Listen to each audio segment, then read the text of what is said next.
Cylinder ಸೋರಿಕೆಯಿಂದ ರಾತ್ರಿ ಹೊತ್ತು ಎಲ್ಲರೂ ಮಲಗಿರುವ ವೇಳೆ ಬೆಂಕಿ ಹೊತ್ತಿಕೊಂಡು ಸ್ಫೋಟಗೊಂಡ ಪರಿಣಾಮ 9 ಮಾಲಾಧಾರಿಗಳು ಗಂಭೀರವಾಗಿ ಗಾಯಗೊಂಡ ಘಟನೆ ಹುಬ್ಬಳ್ಳಿಯ ಉಣಕಲ್ನಲ್ಲಿ ಭಾನುವಾರ ರಾತ್ರಿ 1 ಗಂಟೆಗೆ ನಡೆದಿದೆ. ಉಣಕಲ್ ಅಚ್ಚವನ ಕಾಲೋನಿಯಲ್ಲಿರುವ ಶಿವನ ದೇವಸ್ಥಾನದಲ್ಲಿ ಈ ಅವಘಡ ಸಂಭವಿಸಿದೆ. ನಿನ್ನೆ ರಾತ್ರಿ ಪೂಜೆ ಮಾಡಿ ಮಲಗಿದ್ದ ಅಯ್ಯಪ್ಪ ಮಾಲಾಧಾರಿಗಳ ಪೈಕಿ ಒಬ್ಬ ಮಾಲಾಧಾರಿಯ ಕಾಲು ದೀಪಕ್ಕೆ ತಾಗಿ ಸಿಲಿಂಡರ್ ಮೇಲೆ ಬಿದ್ದಿದೆ. ನಂತರ ಮೊದಲೇ ಲೀಕೇಜ್ ಇದ್ದ ಗ್ಯಾಸ್ ಸಿಲಿಂಡರ್ಗೆ ದೀಪ ತಾಗಿ ಒಮ್ಮೆಲೆ ಬ್ಲಾಸ್ಟ್ ಆಗಿ ಬೆಂಕಿ ಹೊತ್ತಿಕೊಂಡಿದೆ.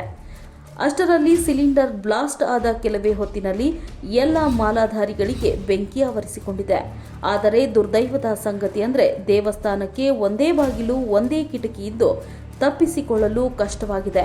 ಜೊತೆಗೆ ಮುಖ್ಯವಾಗಿ ಮಾಲಾಧಾರಿಗಳು ವ್ರತದಲ್ಲಿ ಇರುವುದರಿಂದ ಯಾವುದೇ ರೀತಿಯ ರಗ್ಗು ಹೊತ್ತುಕೊಳ್ಳದೆ ಹಾಗೆಯೇ ಮಲಗಿದ್ದು ಬೆಂಕಿಯು ಮೈಯೆಲ್ಲ ಆವರಿಸಿಕೊಂಡು 9 ಜನ ಗಂಭೀರವಾಗಿ ಗಾಯಗೊಂಡಿದ್ದಾರೆ.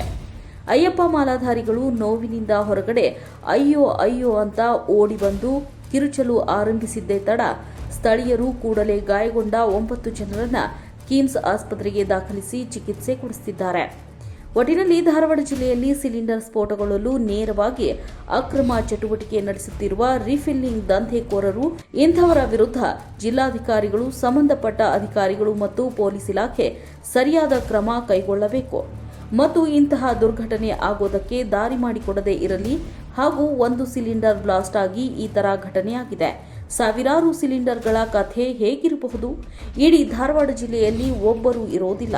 ಅಯ್ಯೋ, ಇಂತಹ ಸ್ಥಿತಿ ಬರೋದಕ್ಕೂ ಮೊದಲು ದಂಧೆಕೋರರನ್ನ ಚಟ್ಟ ಕಟ್ಟಲು ಪೊಲೀಸ್ ಇಲಾಖೆ ಮುಂದಾಗಬೇಕಿದೆ. ಪ್ರಮುಖವಾಗಿ ಅಯ್ಯಪ್ಪ ಮಾಲಾಧಾರಿಗಳಿಗೆ ಯಾವುದೇ ರೀತಿಯ ಸಮಸ್ಯೆ ಆಗದೆ ಆರೋಗ್ಯವಾಗಿ ಮನೆಗೆ ಹಿಂದಿರುಗಲಿ ಅಂತ ನಮ್ಮ ಸಿಬ್ಬಂದಿಗಳು ಹಾಗೂ ನಾವು ನೀವೆಲ್ಲ ಅಯ್ಯಪ್ಪನ ಸನ್ನಿಧಿಯಲ್ಲಿ ಪ್ರಾರ್ಥಿಸೋಣ ಅಂತ ಹೇಳ್ತಾ ಜಿಲ್ಲಾಡಳಿತ ಯಾವ ರೀತಿ ನಿರ್ಧಾರ ತೆಗೆದುಕೊಳ್ಳುತ್ತೆ ಅಂತ ಕಾದು ನೋಡಬೇಕಾಗಿದೆ.